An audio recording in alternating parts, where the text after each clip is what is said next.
अस्सलाम वालेकुम everyone, welcome to quantum mechanics 2। आज हम डिस्कस करेंगे time independent non degenerate perturbation theory का पार्ट 4, जिसमें हम कैलकुलेट करेंगे first order of wave function को, जिसकी फाइनल इक्वेशन कुछ इस तरह से है।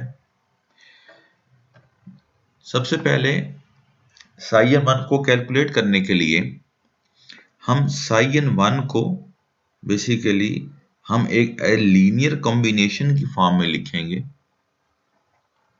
जो कि साई एम जीरो की बेस पर डेवलप किया जाएगा। ये बिल्कुल ही एक नया वेव फंक्शन है जिसको हम फर्स्ट टाइम डिस्कस करने जा रहे हैं, बट इसकी भी सेम प्रॉपर्टीज हैं जैसा कि हम इससे पहले पढ़ रहे थे साई एन जीरो को, जो कि कहलाता था अनपर्टर्ब्ड आइगन स्टेट। इसी तरह से साई एम जीरो भी एक अनपर्टर्ब्ड आइगन स्टेट है। अगर आप देखें कि साई एम जीरो के नीचे हमने लिखा हुआ है कि इसकी वैल्यू हमें नोन होती है, तो ये हमने अपने प्रीवियस लेक्चर में डिस्कस किया था कि जो भी अनपर्टर्ब्ड स्टेट्स की वैल्यूज होती हैं वो हमें पहले से पता होती हैं। वो अनपर्टर्ब्ड एनर्जी हो, हैमिल्टोनियन हो, आइगन स्टेट हो, we know what are their values. Okay, so अब हम बेसिकली एक नई आइगन स्टेट को डिफाइन करने जा रहे हैं, which is psi n 1, which is also known as the first order perturbed eigenstate। इसको कैलकुलेट करने के लिए बेसिकली इसके लिए हम एक नया unperturbed eigen state function consider कर रहे हैं साई एम जीरो, और m पर ये कंडीशन है कि वो जो प्रीवियस अनपर्टर्ब्ड था आइगन स्टेट n के साथ, वो ये n और m सेम नहीं है। ठीक हो गया, तो आप चलते हैं थोड़ा आगे, खुद मजीद आपको क्लियर हो जाएगा। तो साइन 1 इक्वल होता है साइन 1 के, ये तो मैं लिख सकता हूं, sine 1 is equal to sine 1। अब जो राइट साइड पे मैंने साइन 1 लिखा हुआ है, इसके साथ मैं एक आई लिख देता हूं, which is identity, which is equal to 1, you can say that. ठीक हो गया, तो तब भी ये इक्वेशन वैलिड होगी, that sine 1 is equal to 1 multiplied by sine 1, तो ये एक ही बात है। ठीक हो गया, अब ये किसके इक्वल है? अब ये साइन 1 जो है ये एज इट इज आ गया, ये साइन 1 जो है ये हमारे पास ये एज इट इज आ गया। अब ये जो आई था, आइडेंटिटी जो हमने लिया था, वो हमने इसके इक्वल लिख ली। ये क्या है? ये है जी बेसिकली ये इनर प्रोडक्ट है, लेकिन हमने लिखा इसको थोड़े डिफरेंट वे से हुआ है। It's just the quantum mechanics. Let me explain it. अगर मैं लिखूं that this is psi m zero, तो ये साई एम जीरो एक कैट स्टेट बन गई। अब अगर मैं इसकी ब्रास फॉर्म लिखूंगा ऑफ कोर्स, तो वो होगी साई एम जीरो। ठीक हो गया, अब ये एक इनर प्रोडक्ट है। अब ये दोनों हमने लास्ट लेक्चर में ही पढ़ा है, जब दोनों आइगन स्टेट सेम हो और उनका इनर प्रोडक्ट लिया जाए तो आंसर किसके इक्वल आता है? 1 के इक्वल आता है। अब इस इनर प्रोडक्ट को लिखने का क्या तरीका है कि ये जो कैट है, या आप इसको एज इट इज रहने दें, this is psi m zero, और ये जो ब्रा है दिस वन, इसको मैं कैट के राइट साइड पर ले जाता हूं। इस वक्त ये लेफ्ट साइड पर लिखी हुई है, अब जस्ट मैं अगर इसको राइट साइड पे लिखूंगा तो ये हो जाएगा साई एम जीरो। बात समझ आ रही? सो ये सेम प्रोडक्ट है जिसमें एरोस जो हैं वो बेसिकली एक दूसरे की तरफ फेस कर रहे हैं।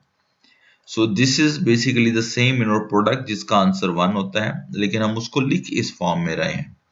तो जस्ट पोजीशन जो है, ब्रा की जो पोजीशन है वो लेफ्ट साइड की बजाय हमने उसको राइट साइड पे लिख दिया, इसके अलावा और कोई चेंज नहीं है। और हमने ये समीशन लगा दी है that m is not equal to n for all the values of m। ठीक है जी, ये हमने डिफाइन कर दिया, क्योंकि यहाँ n यूज हो रहा है तो ये m है, हमने इनको फर्क से जाहिर करना है। अब हमने इसकी पोजीशन को, ओरिएंटेशन को चेंज क्यों किया?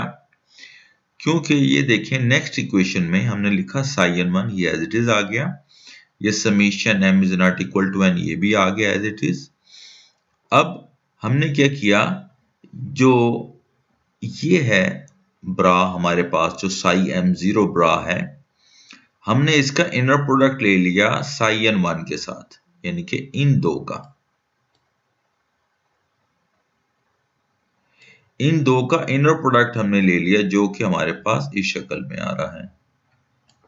साई m0 ऑफ ब्रा, ये साई m0 ऑफ ब्रा ये आ गया, और साई n1 जो कि ब्रैकेट से बाहर लिखा हुआ था, जब उसको मल्टीप्लाई करेंगे ऑफ कोर्स तो वो साई m0 के साथ ही मल्टीप्लाई होगा ताकि ये एक इनर प्रोडक्ट की शक्ल अख्तियार कर ले।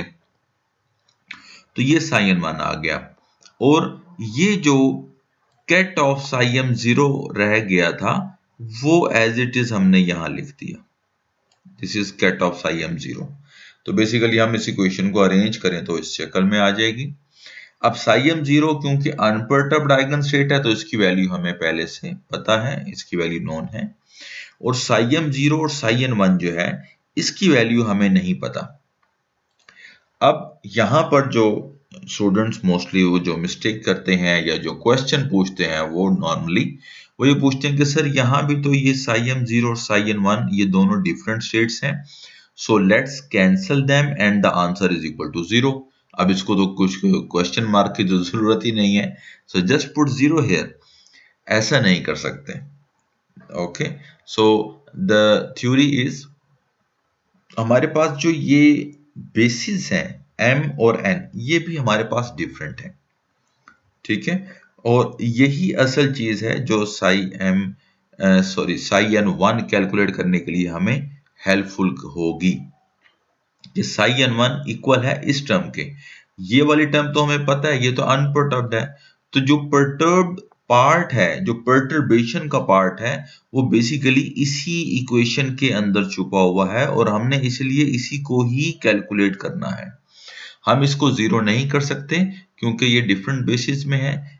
मैं ज्यादा मैथमेटिकल कॉम्प्लेक्स अलजेब्रिक वे में एक्सप्लेन नहीं करना चाहता। So in simple words it cannot be zero because they are in different bases, so we must need to calculate their value। तो हमें इस प्रोडक्ट की वैल्यू को कैलकुलेट करना है। So the coefficient Sai m0 and Sai n1 ये वाला जो कोफिशिएंट है कैन बी इन्फर्ड, यानी कि हम हासिल कर सकते हैं from the h0 psi n1 plus hp psi n0 is equal to en0 psi n1 plus en1 psi n0।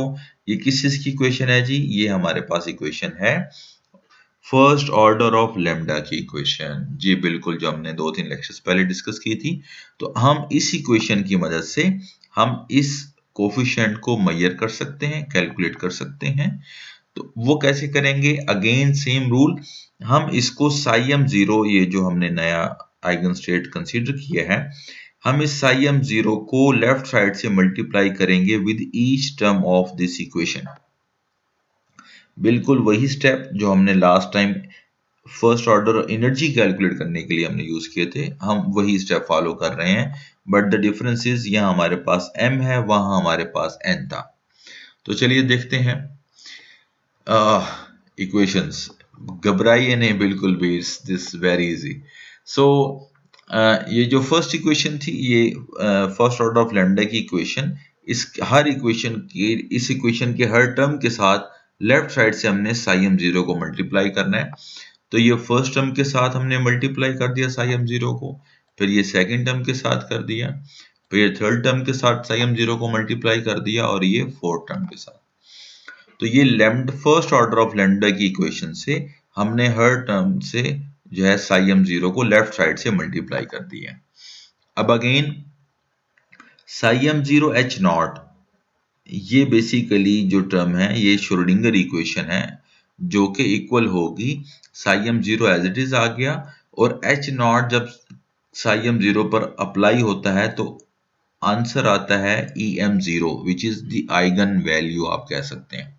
Okay, सो ये जो वैल्यू होगी इसका आंसर साई m0 em0 आएगा। तो ये जो साई n1 था ये एज इट इज आ गया यहां पर हमारे पास, और इसका जो आंसर है वो ये आ गया साई m0 em0। तो ये लेफ्ट साइड की ये एक मैथमेटिकल कैलकुलेशन आ गई। बाकी ये जो टर्म है ये एज इट इज आ गई हमारे पास यहाँ पर। तो ये लेफ्ट साइड की कैलकुलेशन होगी। राइट साइड पे चलिए, यहाँ हमारे पास अगेन इनर प्रोडक्ट है, लेकिन इनर प्रोडक्ट में जैसा कि मैंने लास्ट लेक्चर में भी डिफाइन किया है कि जो एनर्जी है ये आइगन वैल्यू है, और जो वैल्यू है वो आपके पास एक नंबर की शक्ल में हो सकती है, तो वो ऑपरेटर नहीं है। तो जो नंबर होते हैं वो उनका आइगन स्टेट से कोई लिंक नहीं होता डायरेक्ट। तो ये एनर्जी की जो वैल्यू है आइगन वैल्यू, ये किसी भी स्टेट के ऊपर अप्लाई या ऑपरेट नहीं हो सकती। तो हम इसको जो है outside of the inner product लिख सकते हैं, और यहाँ भी ये एनर्जी है तो हम इस एनर्जी को भी आउटसाइड ऑफ द प्रोडक्ट लिख लेंगे। तो ये आप देखें नेक्स्ट स्टेप में हमने En0 को बाहर लिख लिया, और ψm0 और ψn1 का हमारे पास ये एक प्रोडक्ट आ गया। इसी तरह से यहाँ भी En1 को हमने बाहर निकाल के लिख लिया, ψm0 और ψn0 का ये एक इनर प्रोडक्ट आ गया हमारे पास। अब यहां पर हम ये कह रहे हैं कि ये m और n और 0 हमने कहा कि m जो है इक्वल नहीं है n के। Okay, so and the order आप कह सकते हैं means 0 order, first order, second order जो है वो हमारा सेम है। तो इसका जो आंसर है वो 0 के इक्वल होगा। ठीक हो गया। बट यहां पर ψm0 और ψn1 ये 0 नहीं होगा, इसलिए हम इस टर्म को एज इट इज लिख लेंगे। यहां भी हम सेम मेथड अप्लाई करेंगे, एनर्जी आइगन वैल्यू को बाहर निकाल के लिख लेंगे, तो हमारे पास ये इनर प्रोडक्ट बच जाएगा। अब देखिए कि ये राइट साइड पर En0 ψm0 ψn1 और लेफ्ट साइड पर Em0 ψm0 ψn1, ये दोनों टर्म्स क्वाइट सिमिलर हैं with only difference of energy m and energy n। तो हम इस टर्म को जो है Em0, इसको हम दूसरी तरफ ले जाएंगे तो ये माइनस में आ जाएगी। ठीक हो गया। अब यहाँ ये टर्म और ये टर्म, ये दोनों इनर प्रोडक्ट सेम है, तो हम इसको कॉमन ले लेंगे, तो ये En0 माइनस Em0 आ गया और ये कॉमन आ गया इनर प्रोडक्ट हमारे पास। ये टर्म एज इट इज चलती आ रही है। अब इस पूरी वैल्यू को, एनर्जी डिफरेंस को बेसिकली हम दूसरी तरफ डिवाइड कर देंगे, तो हमारे पास ψm0 ψn1 इनर प्रोडक्ट की ये वैल्यू आ गई। No, this is the value that we were looking for. ψm0 ψn1 क्या था? ये वो वैल्यू थी ψm0 ψn1 जो हम कैलकुलेट करना चाहते थे। अब हम इस वैल्यू को यहाँ पुट करेंगे तो हमारे पास किसका आंसर आ जाएगा? ψn1 का। तो चलिए इस वैल्यू को हम पुट करते हैं। तो हमारी ψn1 की जो इक्वेशन थी, फाइनल इक्वेशन, वो थी ψm0 ψn1 की वैल्यू को फाइंड करना। अब हमने उसकी वैल्यू को फाइंड कर लिया, तो हम इसकी जगह पर ये वैल्यू पुट कर देंगे, तो हमारे पास ψn1 की वैल्यू आ जाएगी। So this is the value of this inner product. तो ये जैसे पुट किया तो ψm0 एज इट इज आ गया, समीशन एज इट इज आ गया, और इस इनर प्रोडक्ट की ये वैल्यू आ गई हमारे पास। So this is our final formula for the first order correction in the wave function or the eigenstate. So this is the first order correction in wave function, that is ψn1, where ψm0 and ψn0 are the unperturbed wave functions with Hp as the perturbed Hamiltonian. अब इसमें यहाँ पर हमारे पास जो inner product है वो basically दोनों हमारे पास अनपर्टर्ब्ड आइगन स्टेट्स हैं, जैसा कि एनर्जी के केस में भी था, और दरमियान में हमारे पास जिसके हिसाब से प्रोडक्ट लेंगे वो परटर्ब्ड हैमिल्टोनियन है, और बाकी सारी अनपर्टर्ब्ड एनर्जी है। सो परटर्बेशन अगेन जो Hp है परटर्ब्ड हैमिल्टोनियन, इसके जरिए ही हम कैलकुलेट करेंगे कि ψn1 की वैल्यू क्या होगी। सो by substituting this equation in our final equation of the wave function, ये हमने पहले प्रूव की थी कि जो टोटल आइगन स्टेट है, परटर्ब्ड आइगन स्टेट, वो इक्वल होगा ψn0 plus ψn1 plus ψn2 and so on. तो जस्ट अब हमने ψn1 की वैल्यू कैलकुलेट कर ली है, तो हम इसकी वैल्यू पुट कर देंगे, तो हमारे पास ये फाइनल परटर्ब्ड आइगन स्टेट आ जाएगी, टोटल परटर्ब्ड आइगन स्टेट, जिसमें ये अनपर्टर्ब्ड स्टेट है, और ये वाली जो सारी टर्म है ये basically perturbed first order eigen state है हमारे पास। सो अब अगेन इसमें भी एक इनर प्रोडक्ट आ रहा है which is of this form, और इस इनर प्रोडक्ट को हम मैट्रिसेस फॉर्म में लिख सकते हैं। अब ये हमारे पास m है और ये हमारे पास n है, तो फर्स्ट वैल्यू जो है ये 1 जो है ये बेसिकली m को रिप्रेजेंट कर रहा है, और ये जो 1 है ये n को रिप्रेजेंट कर रहा है। तो ये हम लिखते जाएंगे 1 1 1 2 1 3 so on to 1n, 2 1 2 2 2 3 so on to 2n, और फिर m1, ये फर्स्ट टर्म जो है फर्स्ट लेटर वो ये वाला m होगा, m1 m2 m3 so on to mn। तो ये हमारे पास एक m क्रॉस n का एक हमारे पास एक मैट्रिसेस आ गया। अब इस मैट्रिसेस का हमें क्या फायदा है, बेसिकली अब यहाँ पर m और n डिफरेंट हैं, और हमने कहा कि ये डिफरेंट ही होंगे, ये सेम नहीं हो सकते। अगर ये सेम होंगे इसका मतलब है कि m1 n1 तो ये क्या हो गया same, m is equal to n हो गया, और हमने ये इनिशियल कंडीशन हमने यहाँ पुट की थी कि m और n जो है ये सेम नहीं होंगे। तो इसलिए जहां भी इनकी वैल्यू सेम आ रही है, means 1 1 2 2 3 3 4 4 so on to mn, तो ये जो डायगोनल एलिमेंट्स बन रहे हैं ये वैलिड नहीं है हमारे पास इस केस में। ओके, तो इसलिए जो ऑफ डायगोनल वैल्यूज हैं जिनके लिए m और n इक्वल नहीं है, यानी कि ये वाली वैल्यूज, ये हमारे पास ऑफ डायगोनल वैल्यूज हैं, इसमें जितनी भी वैल्यूज आएंगी, तो ये जो इन दो बॉक्सेस में जितनी भी वैल्यूज हैं ये बेसिकली ऑफ डायगोनल वैल्यूज कहलाती हैं, और ये ऑफ डायगोनल वैल्यूज हैं इस मैट्रिक्स की, वो हमें साई n1 की आइगन वैल्यू के बारे में इंफॉर्मेशन देंगी। मींस के साई n1 को अगर हम मैट्रिसेस को कैलकुलेट करके साई n1 को फाइंड करना चाहें तो हम इन ऑफ डायगोनल एलिमेंट्स के जरिए ही उनको कैलकुलेट कर सकते हैं। सो this is the end of this lecture. Thank you very much for your time. Comment below if you have any question.